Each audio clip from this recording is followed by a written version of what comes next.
Hi guys, welcome back to my channel. I've talked a lot about Kindle in the past and why it's one of my favorite devices, but in this video I'm trying something different. I'm trying to tell you why you should not buy a Kindle. Now this does not mean that I don't prefer the Kindle or I don't suggest buying the Kindle. It's still one of my favorite investments, but there are some reasons why you might not want to buy the Kindle. Now the first reason is a bookshelf. Now many people who have a habit of reading books or who are very much into reading books, they read more than 4 books, 5 books a month. These kind of people, they want to build a bookshelf of their own. So I think when you have a Kindle, you will obviously buy most of the books on Kindle and you will not be buying physical books that much. So I think that goal sometimes it just gets lost because of this device.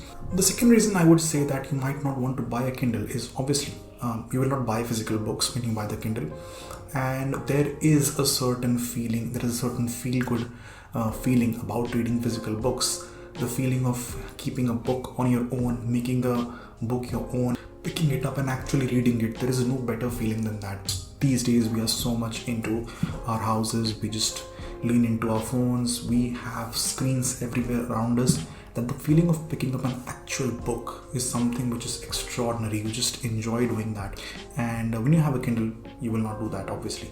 The third reason is making a book your own. Ryan Holiday in one of his videos has said that you should make a book your own. You should have a conversation with it. You should highlight it. You should annotate it.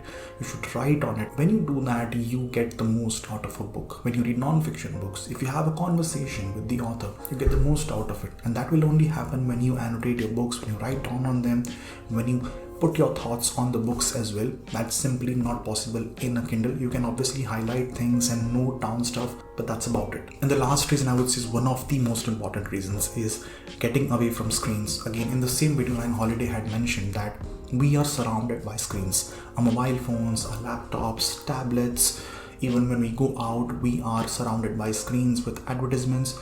So there are screens everywhere. At the end of the day, when you go to your bed, you want to stay away from screens as much as possible. When you read as much as possible and you read on Kindle, again you are using a screen essentially. So although it's an e-ink screen, it's a much better screen, you still want to get away from screens as much as possible, which is something a physical book will help you to do. That's all I had for this video, and again I don't mean to say that Kindle is not a good device. It's an excellent device. It's one of the best investments I've ever made in my life, but there are some reasons why you want to buy physical books. That's what I wanted to share in this video. I hope you found it useful, and I'll see you guys next week. Thank you for watching.